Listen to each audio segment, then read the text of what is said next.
please subscribe and don't forget to press the bell icon to get notified whenever we upload a new video.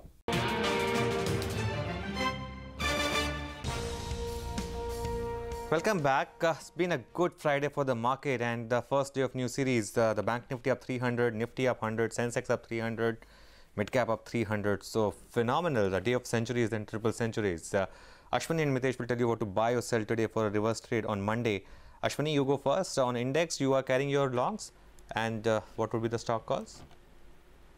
Yeah, index multi-day you can carry on. But, to expect tomorrow to be very similar to today will be a great mistake. So, make sure that you can take the up and downs that happen tomorrow. As far as individual stocks are concerned, ICICI Bank, that's a buy with a stop of 318, target of 335.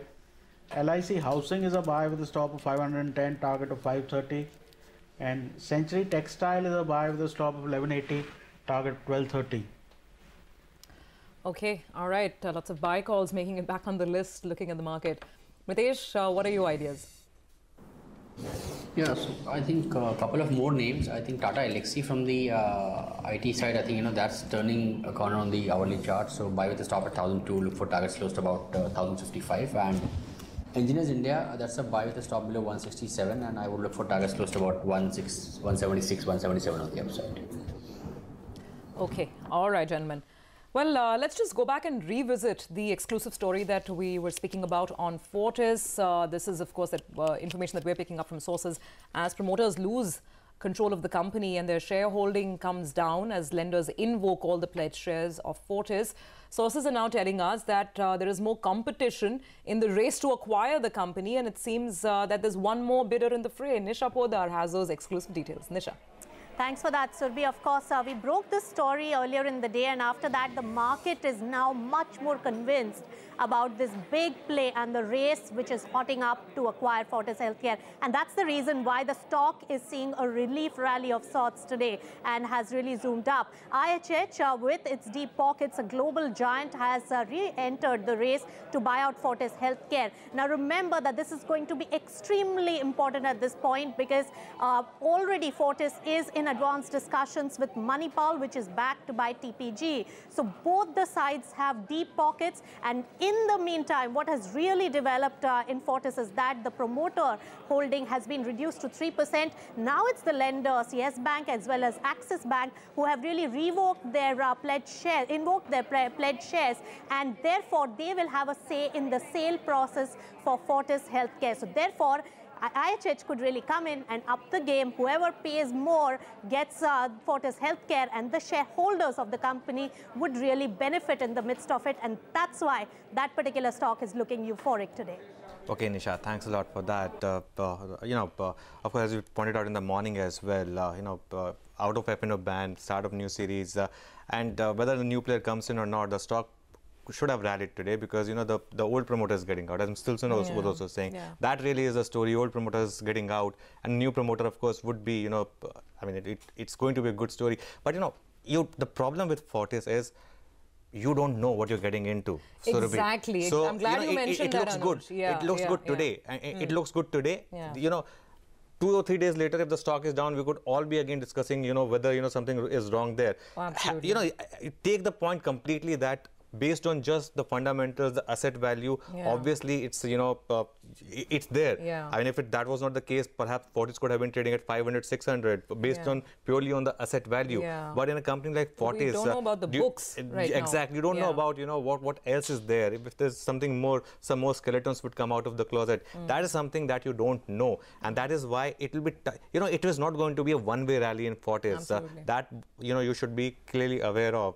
Today, of course, has been good, but from the high point, it's already slipped already. So that is absolutely also there. And keep in mind, next week is extremely critical for Fortis because of two different dates. First is the exchanges have given the company time till the 1st of March to come out with Q2 or Q2 and Q3 results, failing which the stock, of course, moves out of F&O. That's the statement NSE put out.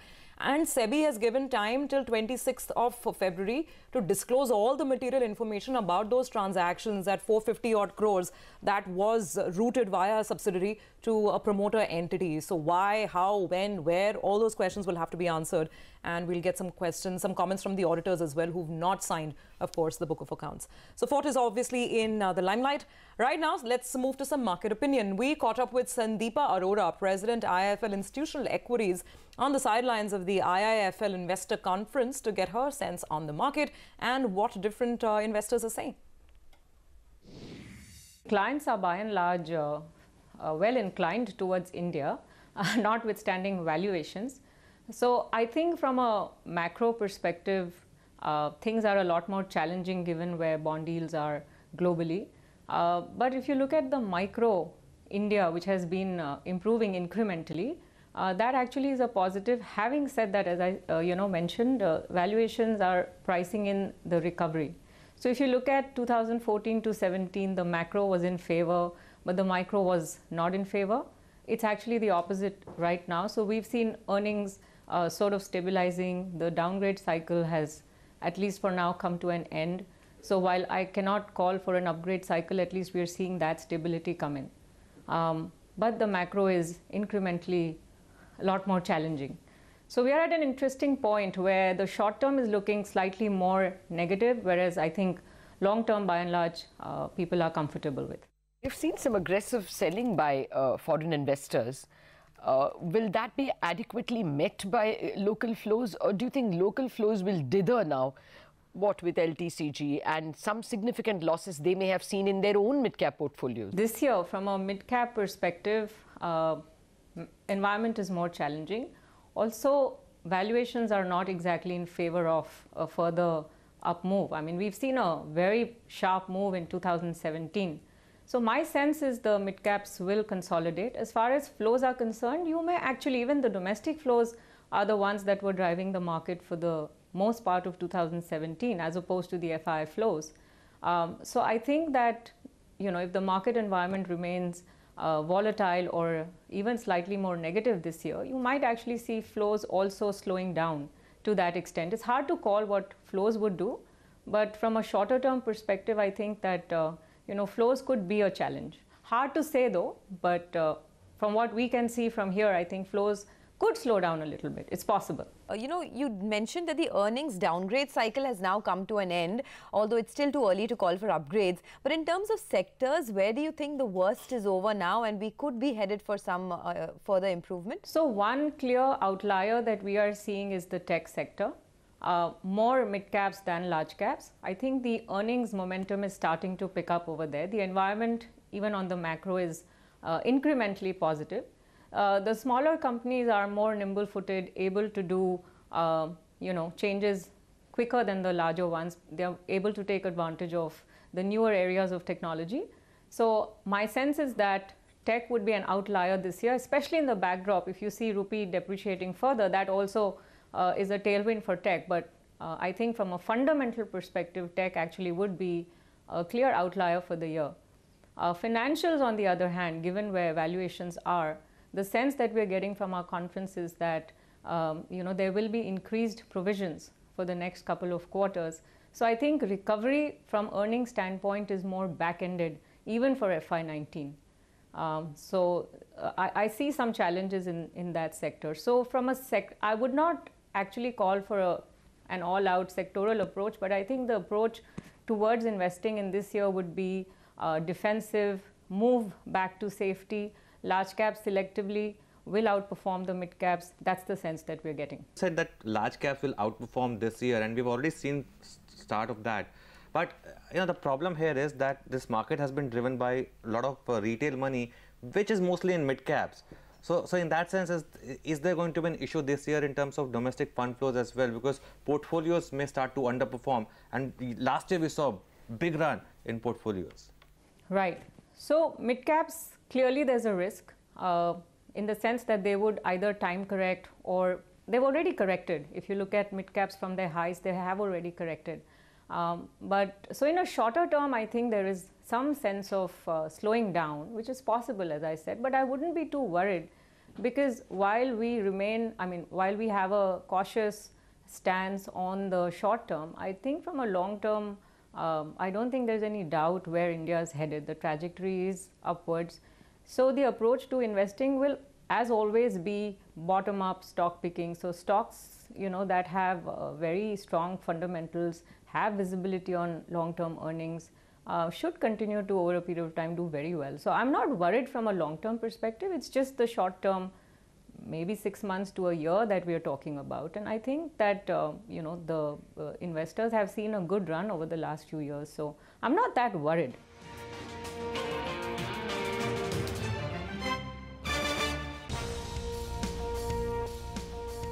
Welcome back. It's turned out to be a good end to this week. Smart rally on the mid-cap side of the market.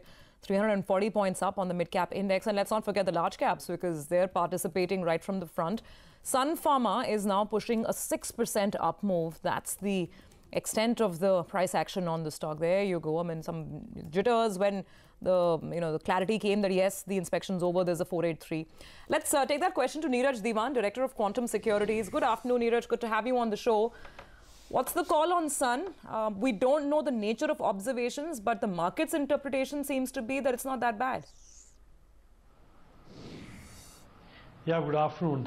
I think because it is just 3 observations which people are talking about from the last couple of days. So I think that is one relief for the stock. But I feel one part of the rally is already played.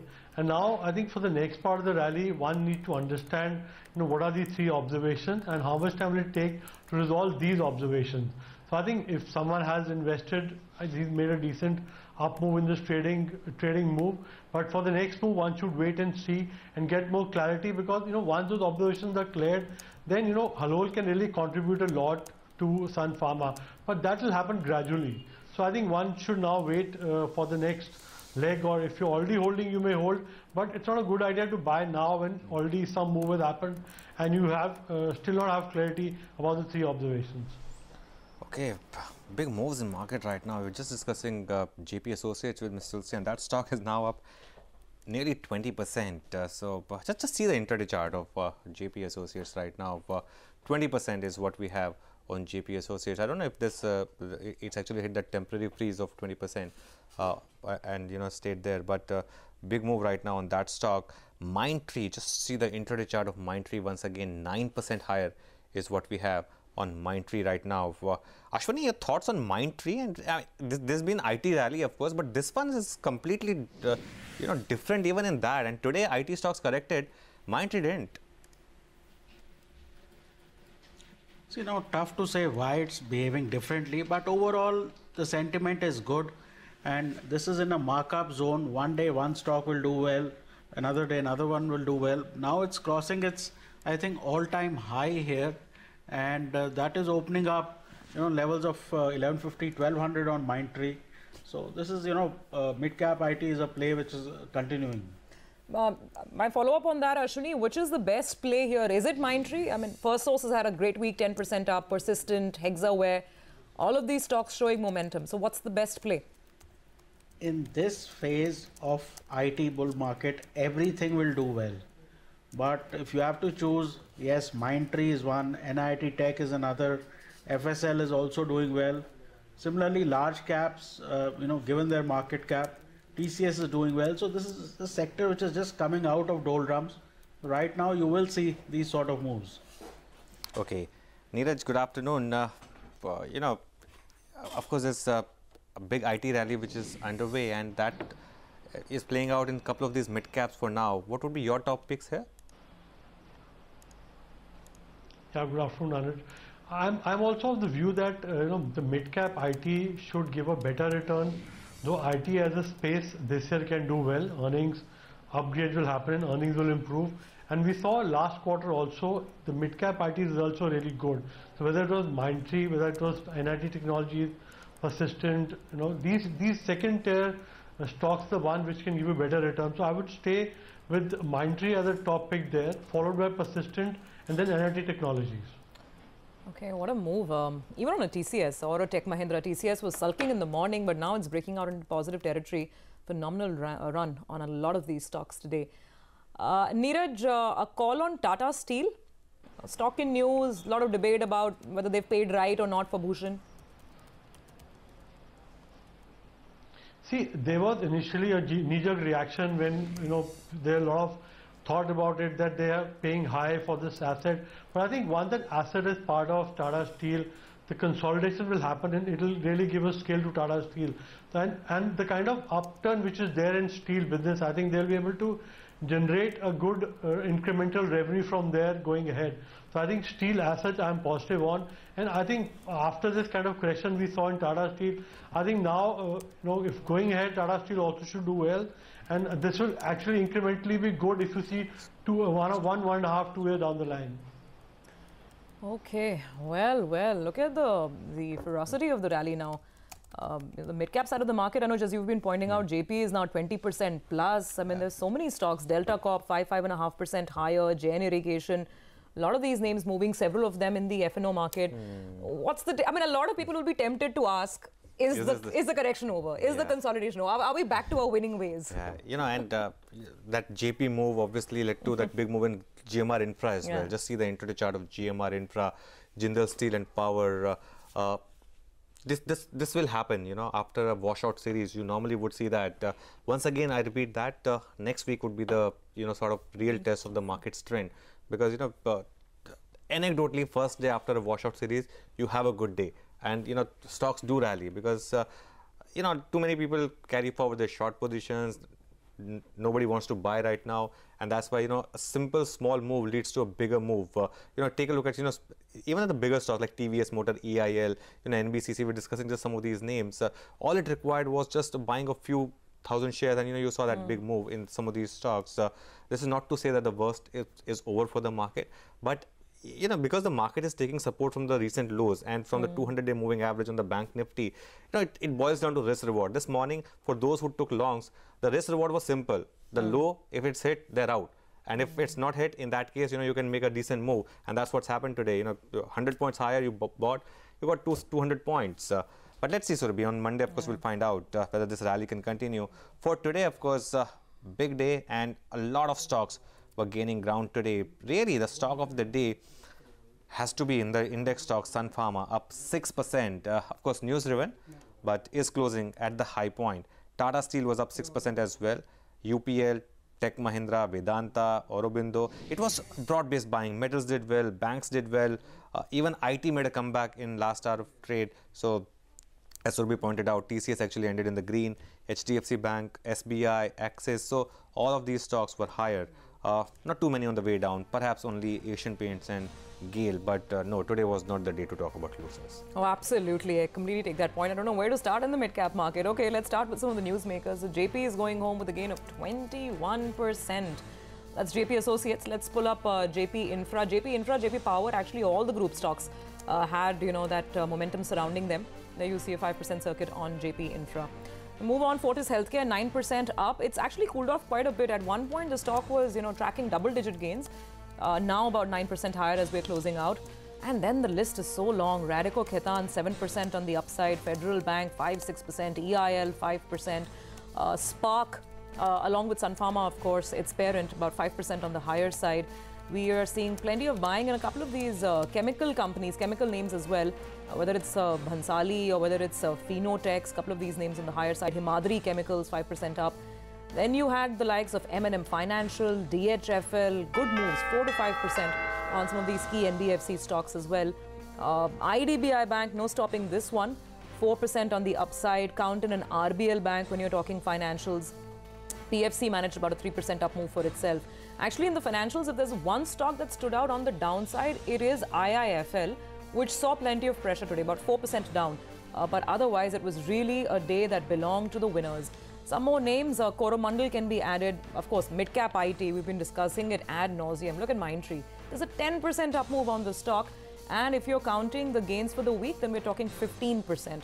So that's one of them. Let's pull up First Source. We'll pull up some of the other IT names as well, because most of them have had a pretty decent session today. Persistent, 5% on the higher side. So big moves. KPIT also about 3% on the upside. So that's how it's played out. Beyond this, if you want more names, Venky's, for instance, on the higher side. Kaveri Seed moving higher. Apex Frozen Food, 11% up. So, it's a long list. As Anuj said, really not a day to count the losers. So I won't do that, because barring IFL Holdings, there's not much to say. I mean, you can complain that maybe a Kajaria didn't participate as much, but that's about sitting out. It's not so much about falling today. Some of these stocks, Titan for instance, chose to sit out. Anyway, it's a nifty stock now, not really a mid-cap, but otherwise a phenomenal day for the mid-caps as well.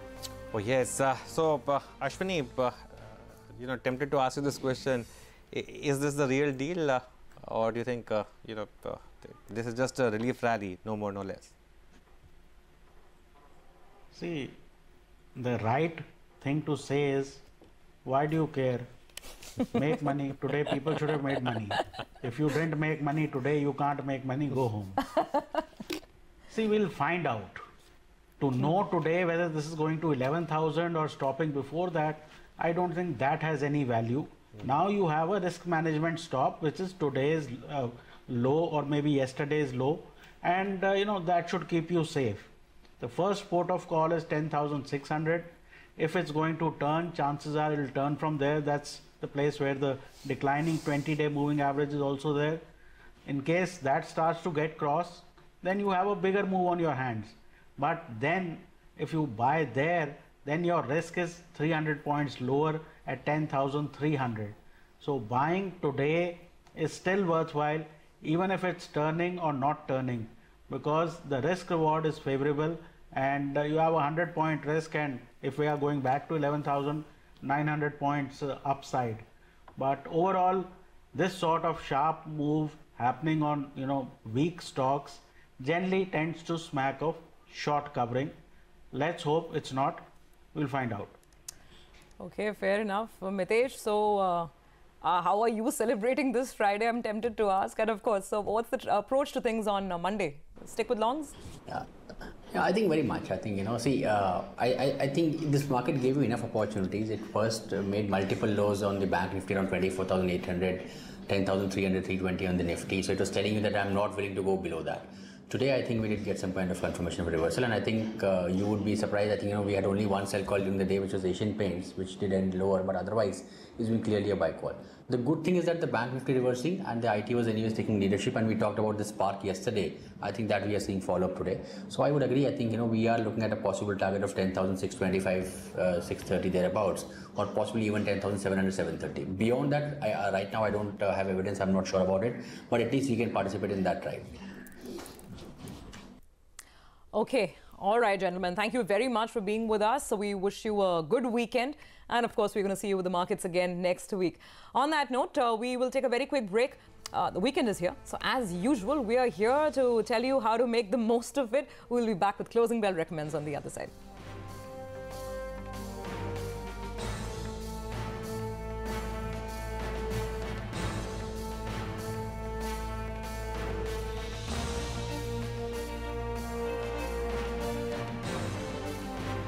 Welcome back. A couple of stories before we tell you what to do with your weekend. After seizing jewellery and precious stones worth more than 5,000 crore rupees from Mehul Choksi as well as the Nirav Modi group of companies, sources are telling us that the Enforcement Directorate has now lined up more assets that would be attached. Utkarsh Chaturvedi on the latest. What are you picking up, Utkarsh? Zurbi, as you said, that gems and jewelleries and precious stones worth 5,800 crores rupees have already been seized by Enforcement Directorate, but they're obviously looking to get the number higher, as the Enforcement Directorate has said that they will look to seize somewhere around an amount of 11,000 crore rupees. And now what they have laid eyes on is the properties of Mehul Choksi and Nirav Modi. We have a list of some of the properties which they have identified. One is the 6 flats in Samudra Mahal in Worli, Mumbai. That has been identified by the Enforcement Directorate. One flat in Grosvenor House, that belongs to Nirav Modi. These 6 flats also belong to Nirav Modi. Speaking about Mehul Choksi, one SEZ in Jaipur, which is not being attached yet. Remember, one SEZ in Hyderabad has been attached by Income Tax Department yesterday, but one SEZ in Jaipur is what has been identified by Enforcement Directorate. One property in Pune, Hadapsar, and the BKC Bandra Kurla complex office of Mehul Choksi are some of the assets which have been identified by Enforcement Directorate. We are also being told that there are some around 25 to 30 assets in the Tier 2, Tier 3 cities like Surat and Nashik, which are also under the radar of Enforcement Directorate. We can really see ED really moving ahead and seizing these properties from today and tomorrow. As I said, that there was somewhere around 5,800 crores of seizures worth of gems and jewelry is being done by Enforcement Directorate already. Now, obviously, they're looking at further ways of attachment to reach that 11,000 crore mark. Okay. All right. Thanks, Utkarsh, so much for that. Moving on, in an exclusive conversation with Shireen Bhan, Uday Kotak says the market expects the NDA would be winning the polls in 2019. He also adds that he's quite bullish on road construction as well as the auto space. My view is India also did very well in 2017. Sure. So we are giving up some of the wonderful gains we got last year. And I would be much less concerned about where we are doing vis-a-vis others. Finally, we got to draw our own future. And I think we also got to keep in mind that markets, as we go forward, will want to price in what they see as the political outcomes in 2019. The current base case of the markets as it stands today is that the NDA government in some shape or form comes back. However, as the 2018 rolls forward, markets will still begin to evaluate this as well. Therefore, in addition to macro, the politics is a factor in the context of a significantly improving micro. So what does that mean in terms of flows then? If you're saying that the market is also going to start to factor in the outcomes of crucial state elections and of course the big general election in 2019, and you know, there could be a repeat of the performance that we saw in when this government came to power, or it may be a different story, we don't know. But what is that going to mean both in terms of domestic flows as well as foreign flows? I think we've got to see the time. The good news, as I see it, from the point of view of being a practitioner in India over the last many, many years, is a statement which I always make, that at any point of time, India looks challenging as a photograph. But India is wonderful as a movie. Therefore, if you're invested in the movie called India, just stay the course. Okay. So which are the sectors that you would then bet on? Which are the sectors that you believe, despite the fact that valuations may look stretched, etc., that still have growth potential? No, right now, as we see it, we are seeing very good growth in road construction. We are seeing pickup in the activities around construction equipment. We are beginning to see this year also rural India, especially on our tractor financing and businesses like that, seeing some pickup.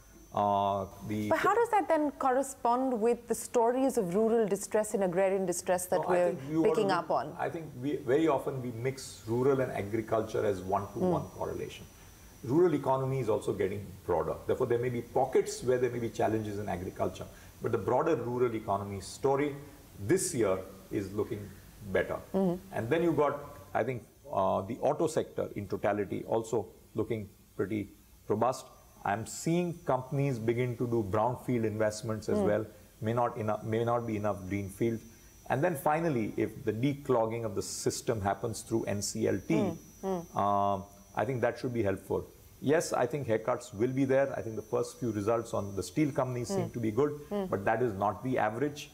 So while the haircuts will be there, at least we will hopefully in 2018 declog the system. Okay, all right. Well, after all the business talk and the market talk, it is the weekend. So let's make some plans for you. We have Closing Bell Recommends back here with our in-house entertainment detective. I already have my complaints because I've seen your list, and one of the things on your list I wish I had known earlier because I would have made plans. You still can, it's not that far. But I'll tell you what, you know, if you are unable to watch that, there is one film which is releasing. I personally am not going to watch that film. It is called Sonu Ke Titu Ki Sweetie. Basically, it's from the makers of Pyar Ka Panchnama 1 and 2. If you've seen both the films, you know the kind of humor that there will be. More engineering college boy humor, so to say, nothing intellectual. But if you just want to go because you enjoy that kind of humor, go ahead and watch it. It is Love Ranjan's film.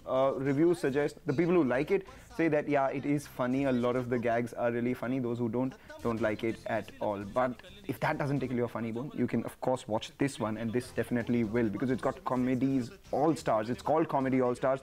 That is the one that is taking place today. If you're in Mumbai, 6:30 at Shanmukhanand Hall.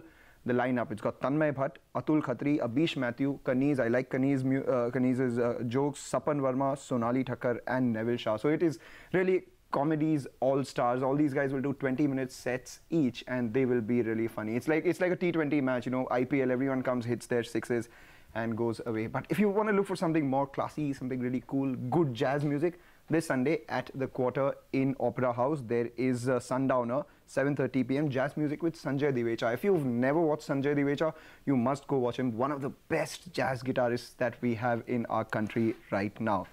But if you like Bollywood music, then what do? And if you're in Ahmedabad, Arijit Singh, his India tour is underway. In Ahmedabad, he performs on Feb 24th at Sardar Patel Stadium.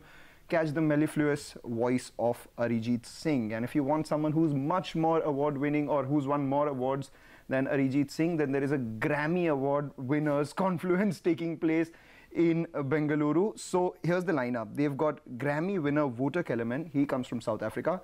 They have our very own Grammy winner, Pandit Vishwa Mohan Bhatt. He has patented a veena, which is a modified sitar. It's called the Mohan Veena. So you got to watch that.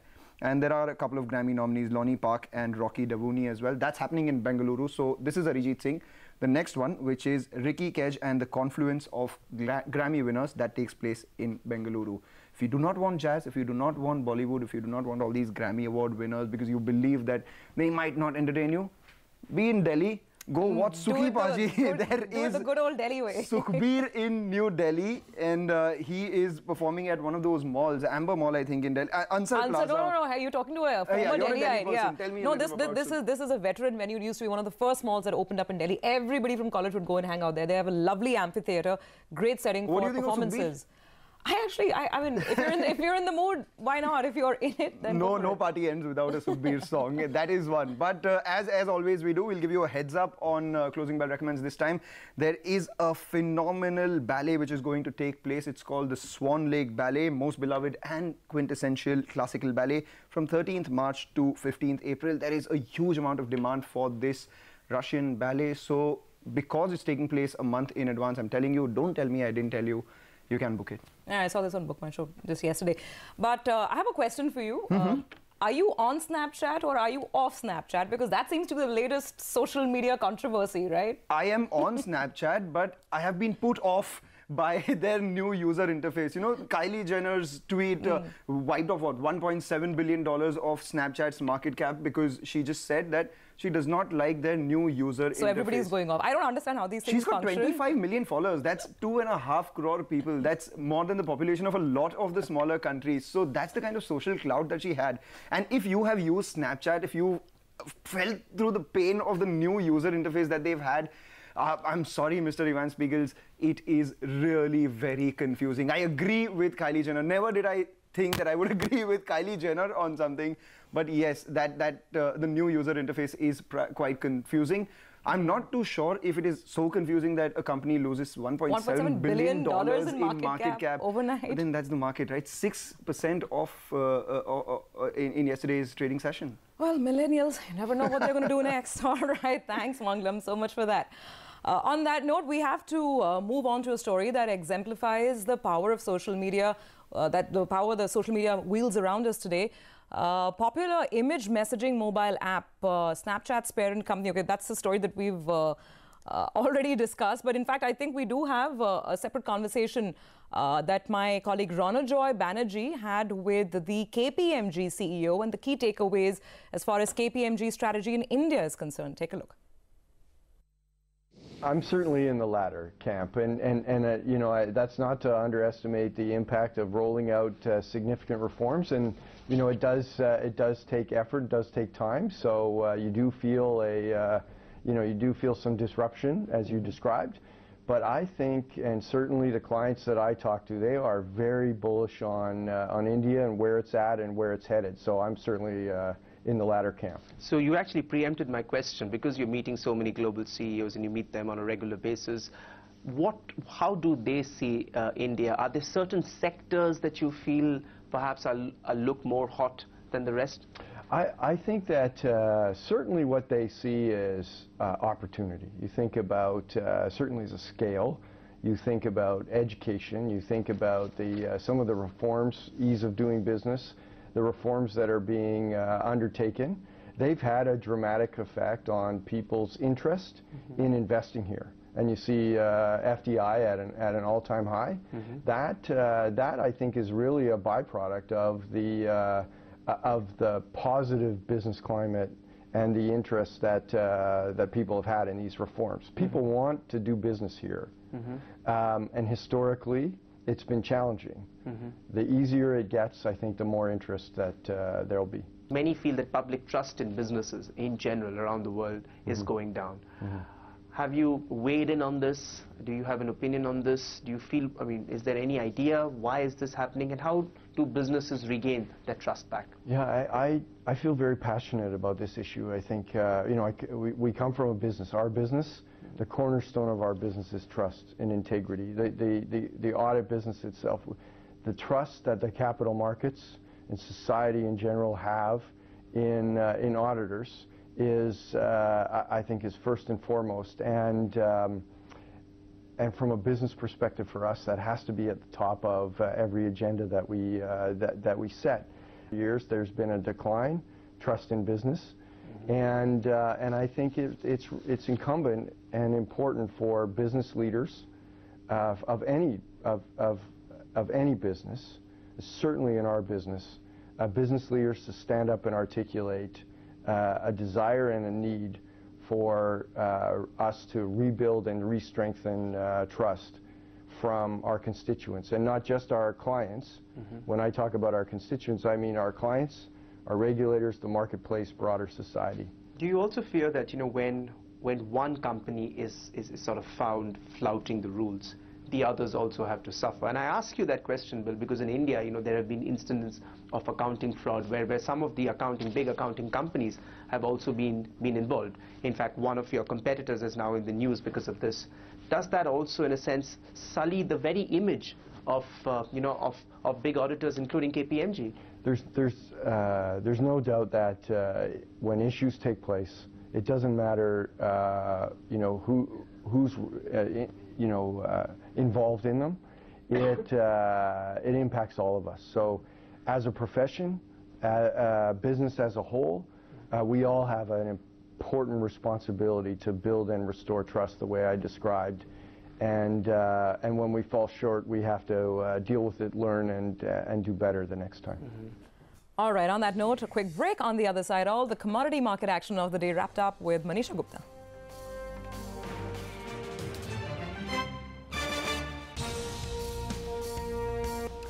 Welcome back, and let's chat commodities now, which haven't had such a great day really as compared to what equity markets did. The metal prices were down, so was precious metals, and the energy sector also did not give you very strong gains, at least for the intraday market.